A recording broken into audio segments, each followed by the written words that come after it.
امید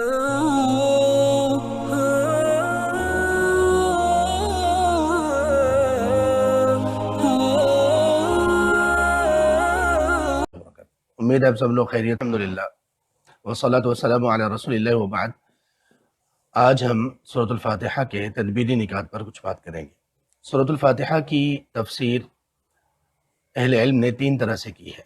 سب سے پہلی تفسیر اس کی یوں ہے کہ یہ اللہ کا تعارف ہے، جیسے کہ ہم جانتے ہیں کہ سورہ کے متعلق یہ کہا گیا کہ اس جیسی سورہ نہ قرآن میں نازل ہوئی، نہ تورات میں، نہ انجیل میں، نہ کسی آسمانی کتاب میں جو اس سے پہلے گزر چکی۔ اس سورہ میں اللہ کا تعارف ہے اور بڑا ہی مکمل تعارف ہے۔ کس طرح؟ اس طرح سے کہ اعوذ باللہ من الشیطان الرجیم، بسم اللہ الرحمن الرحیم، الحمدللہ رب العالمین۔ الحمدللہ، تمام تعریفات اللہ کے لیے ہیں۔ یہاں پہ یہ کہا گیا کہ ہر طرح کی تعریف، وہ انڈائریکٹ ہو یا ڈائریکٹ ہو، بالواسطہ یا بلا واسطہ، دنیا میں جو بھی تعریف ہو رہی ہے وہ اصل میں اللہ ہی کی ہے۔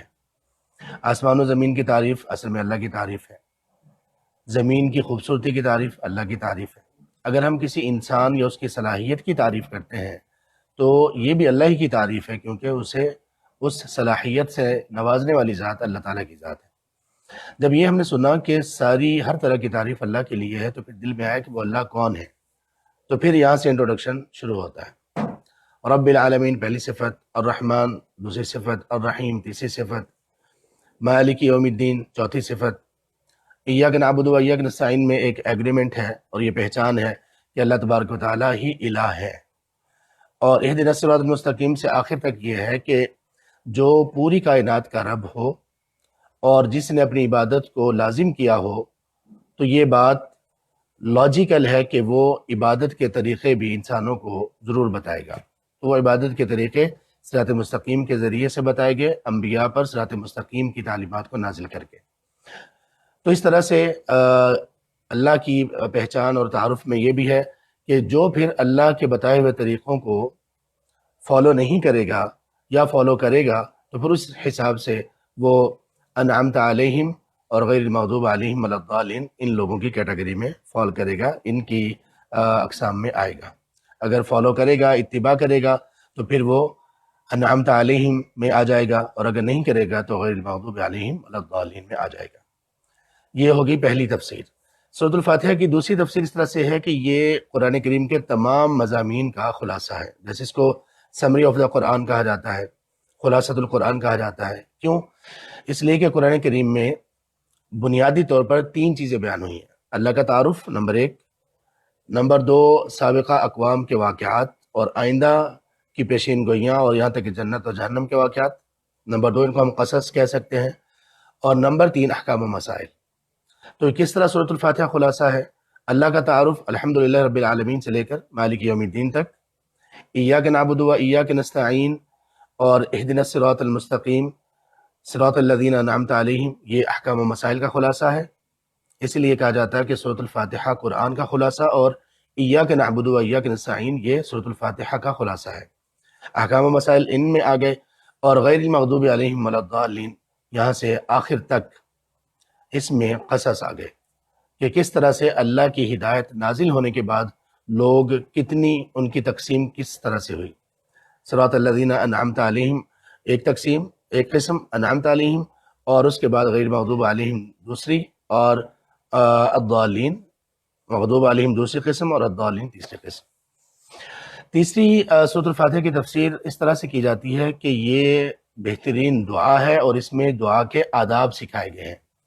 دعا کے آداب کیا ہیں؟ دعا کے آداب یہ ہیں کہ اللہ سے کچھ مانگنے سے پہلے اللہ کی جتنی تعریف ممکن ہے ہم کریں، اور خوب دل سے کریں جتنی ممکن ہے۔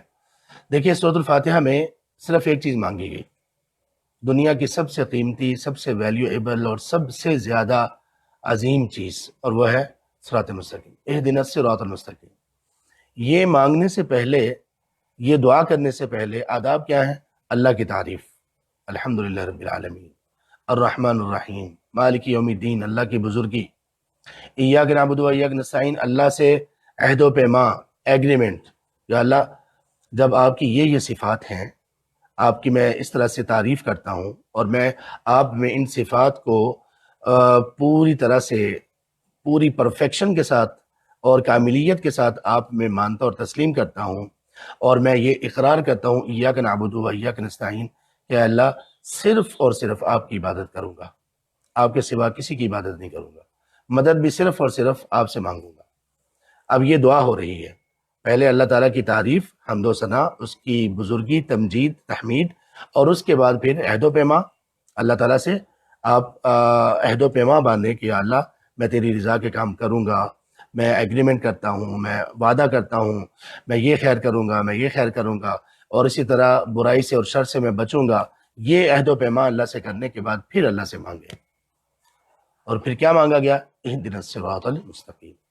اور جس طرح سے ہم اپنے لیے خیر مانگتے ہیں، اسی طرح سے اس میں یہ بھی سکھایا گیا کہ اپنے لیے شر سے محفوظ رہنے کی بھی دعا کریں، غیر المغضوب علیہم ولا الضالین۔ یہ مختصراً 3 طرح سے آپ کو تفسیر بتائی۔ تفصیلی تفسیر کے لیے آپ ہمارا سورۃ البقرہ کا جو کورس ہے وہ جوائن کر سکتے ہیں۔ آپ سورۃ البقرہ، جس کے ساتھ سورۃ الفاتحہ کی بھی تفسیر ہے، اس میں اس کی تفصیل موجود ہے۔ ایک تفسیر چوتھی بھی ہے، وہ انشاءاللہ اللہ نے موقع دیا تو پھر کبھی بیان کریں گے۔ وہ بہت انٹرسٹنگ تفسیر ہے، اور وہ تفسیر میں نے امام ابن القیم رحمہ اللہ کی ایک تحریر میں پڑھی ہے۔ انشاءاللہ پھر کبھی بتائیں گے۔ بارک اللہ فیکم ووفقکم لکل خیر ووقاکم من کل شر، والسلام علیکم ورحمۃ اللہ وبرکاتہ۔